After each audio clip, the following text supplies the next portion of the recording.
박근혜 전 대통령과 최순실 씨의 국정농단, 그 실체가 드러날 수 있었던 결정적인 장면은 바로 태블릿 PC 보도였죠.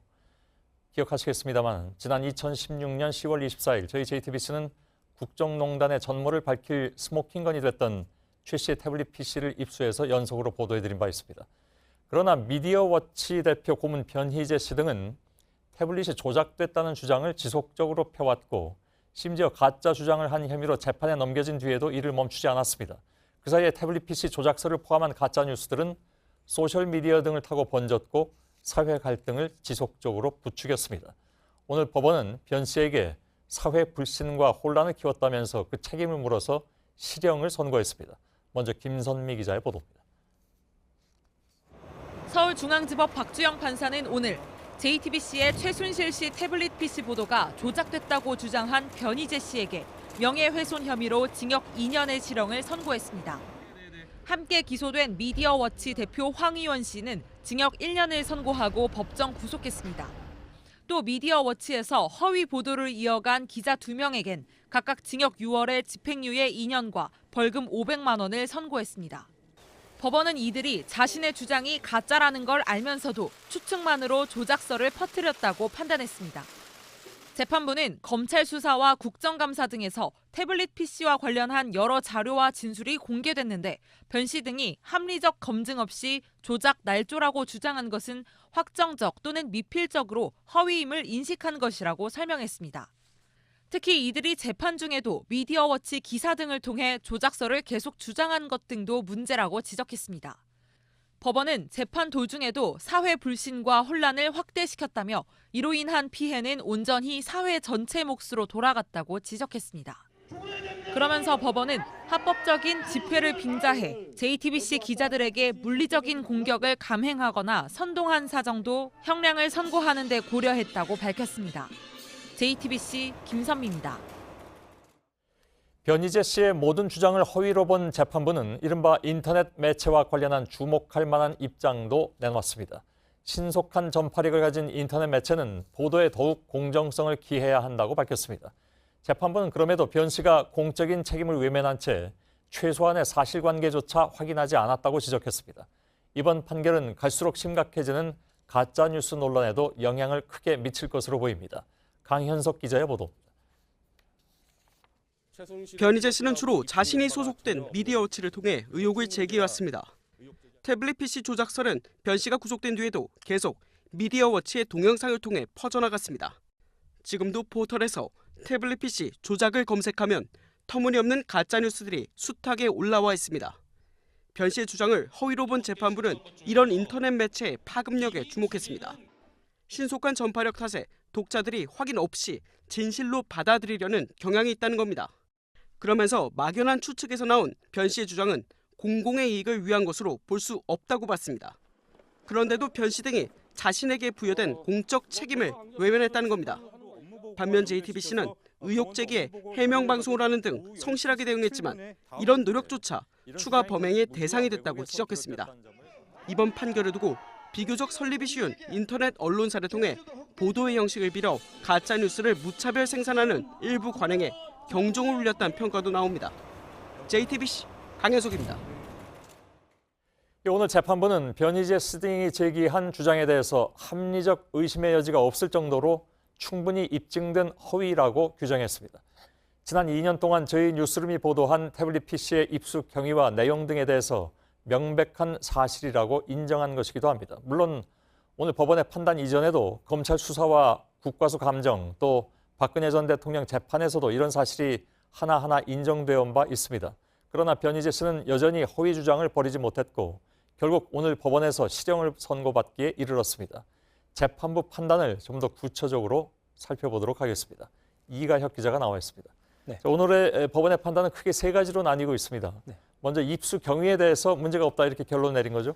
그렇습니다. 변희재 씨는 JTBC가 태블릿 PC를 입수한 것은 김한수 전 청와대 행정관과 미리 짰다. 그리고 이를 취재기자가 우연히 발견한 것처럼 보도했다. 이렇게 주장했습니다. 예. 하지만 법원은 2016년 10월 18일에 WK 사무실에서 태블릿 PC를 입수한 경위에 대한 JTBC 취재기자의 진술과 또 당시 건물 관리인의 진술이 수사 당시부터 재판까지 모두 일관되고 일치한다고 밝혔습니다. 예.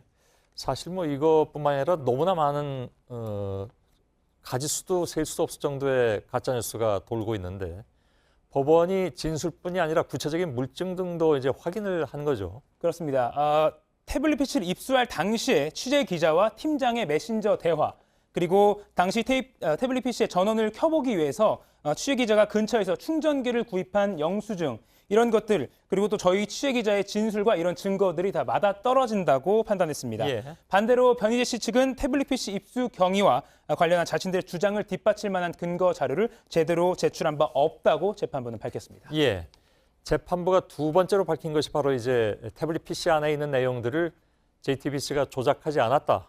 이런 내용 아니겠습니까? 그렇습니다. 변희재 씨는 JTBC가 태블릿에 저장된 사진 폴더를 삭제하고 또 최순실 씨 관련 사진이나 청와대 기밀 문서를 저장시켜 놓는 등 그런 조작을 했다, 이렇게 주장을 해왔습니다. 예. 하지만 재판부는 박근혜 전 대통령의 재판에서도 박 전 대통령 변호인들이 변 씨 측 주장과 동일한 주장을 해서 국과수의 감정을 요청했다고 했습니다. 그러면서 당시 국과수와 재판부의 결론은 태블릿 PC가 조작됐다고 보기 어렵다는 것이었다고 오늘도 밝혔습니다. 예. 국과수 감정 결과를 인용했는데요. JTBC 취재진이 태블릿 PC를 발견하고 이후 전원을 켜서 시스템을 작동시켜보는 과정에서 일부 파일이 생성되거나 경로가 바뀌었지만 이는 태블릿 PC가 구동되면서 자동으로 일어나는 현상이라는 게 객관적으로 확인됐다는 겁니다. 이건 뭐 사실 저희들이 그동안에 방송에서도 누차 전해드렸던 그런 내용이기도 합니다. 그렇습니다. 예. 이에 따라서 변 씨 측의 주장과는 달리 인위적으로 조작된 건 없었다고 분명히 밝혔습니다. 예. 자, 그러면서 재판부가 미디어워치의 보도에 대해서도 지적을 했습니다. 네, 특히 재판부는 변희재 씨 측이 자신들의 이 매체인 미디어워치를 통해서 보도하기 전에 이 같은 최소한의 검증 절차도 거치지 않았다, 이렇게 밝혔습니다. 예. 모든 언론의 의무이기도 한 이 최소한의 검증 노력, 변 씨와 미디어워치는 이런 노력마저 하지 않았다, 이렇게 재판부가 따끔하게 뼈 있는 지적을 한 겁니다. 예. 자, 마지막으로 최순실 씨가 태블릿 PC 사용자라는 것에 대해서도 재판부가 판단을 한 것입니다.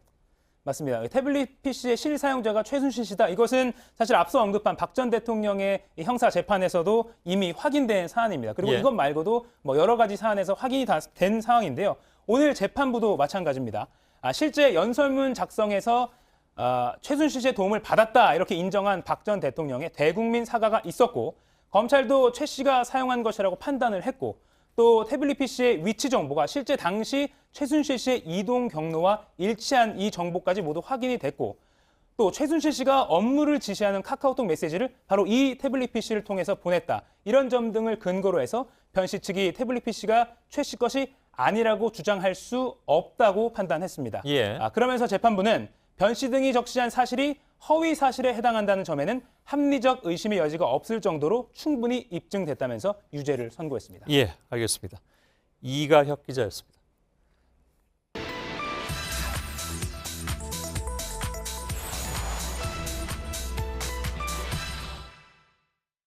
태블릿 PC 포렌식 검찰에서 변호인단에게 줬는데 깡통 아닙니까, 여러분? 태블릿 PC가 자기들이 조작했는 증거가 나온 거 아닙니까? 네, JTBC가 태블릿 PC를 조작했다는 가짜뉴스는 2016년 12월 8일 미디어워치에서 본격적으로 시작됐습니다.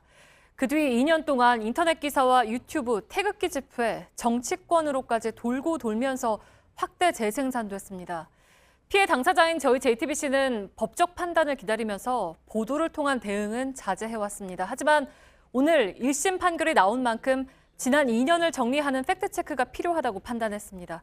오대영 기자, 지난해 시청자분들께서 뽑아주신 최악의 가짜뉴스도 이거였잖아요. 맞습니다. 저희 팀이 설문조사한 결과입니다. 시청자 2,651분께서 2017년 최악의 가짜뉴스로 태블릿 PC 조작서를 꼽아주셨습니다. 하지만 이런 대중의 인식과는 달리 그 이후에도 거짓 주장들은 끊이지가 않았습니다. 네, 그러니까 미디어워치가 지난 2년 동안 내놓은 인터넷 기사들을 오늘 하나하나 다시 확인을 했잖아요. 네. 태블릿 PC 조작설에 대한 게 500개가 넘는다면서요? 정확히는 563건이었습니다. 네. 대략 이런 내용들입니다. 단독 JTBC와 김한수 사전 접촉 정황, 단독 JTBC 보유기간 중 태블릿 PC 사진 폴더 통째로 삭제돼, 태블릿 PC 최순실은 사용 안해 등입니다. 오늘 1심에서 허위로 결론 났습니다. 재판부는 미디어워치가 허위임이 합리적 의심의 여지가 없을 정도로 충분히 입증됐다고 판시했습니다. 특히 피고인들은 확정적 또는 미필적으로나마 허위 여부를 인식하고 있다고 봐야 한다. 즉 조작설이 가짜인 걸 알면서도 미디어워치가 지속적으로 보도했다는 점을 밝혔습니다. 네, 이렇게 미디어워치에서 본격적으로 시작된 가짜뉴스가 이제 유튜브로 옮겨붙으면서 더 확대가 됐죠. 맞습니다. 유튜브 채널의 방송을 잠깐 보겠습니다. 네. JTBC가 보도한 태블릿 PC 안에서 사진을 저장하는 폴더인 DCIM 폴더가 통째로 삭제된 것으로 확인됐습니다. 그런데 이 사진 폴더는 JTBC가 이 태블릿 PC를 갖고 있던 기간에 삭제된 것입니다. 네, 사진 저장 폴더는 삭제된 게 아닙니다. 자동 업데이트 과정에서 저장 경로가 바뀌었다는 게 오늘 판결문에도 들어가 있습니다. 이 채널을 비롯해서 태블릿 PC 조작이 제목에 들어간 사실 왜곡 영상은 39개로 파악됐습니다. 네, 그런데 이제 이런 게 온라인 공간만이 아니잖아요. 오프라인 공간, 특히 태극기 집회에서 지속적으로 악용이 되어 왔죠. 네, 특히 과격 시위를 조장하는 용도로 악용된 측면이 있습니다. 네. 이뿐만이 아닙니다. 국회에서는 합리적인 의혹을 넘어서는 과격한 주장으로 이어지기도 했습니다. 들어보겠습니다. 이미 JTBC가 입수했다는 그날 처음 열렸어요. 드레스덴 연설문이 한 번도 열려본 적도 없다가 네, 이런 내용을 일부 언론들이 사실 검증 없이 받았었습니다. 거짓 정보는 계속 돌고 돌았습니다. 참고로 함컴뷰어는 가장 마지막 읽은 시점을 기록합니다. 김진태 의원의 저 주장은 이 원리로 보면 오히려 당연한 결과입니다. 자유한국당은 지난해 11월 태블릿 PC 조작 TF까지 만들었습니다. 아무것도 드러난 게 없습니다. 네, 사실 다 떠나서 태블릿 PC는 누가 조작하기가 굉장히 어려운 기기 아닙니까? 네, 포렌식 전문가들은 조작을 했다면 반드시 흔적이 남는다. 그래서 조작하기 어렵다라고 입을 모으고 있습니다. 네. 하지만 이런 과학적 사실을 누락한 채 가짜뉴스는 계속해서 퍼지고 있습니다. 이념과 진영 갈등 같은 많은 사회적 비용을 치렀습니다. 가짜뉴스를 만든 사람들은 책을 만들어 판매를 해서 수익을 올리거나 후원금을 받기도 했습니다. 오늘 판결문 말미에는 이런 내용이 있습니다. 이런 행위로 인해서 사회 불신과 혼란이 확대가 됐고 피해는 온전히 사회 전체의 몫으로 돌아갔다. 태블릿 PC 조작설은 허위 조작 정보의 폐해를 적나라하게 보여주는 가짜뉴스의 전형입니다. 네, 팩트체크 오대영 기자였습니다.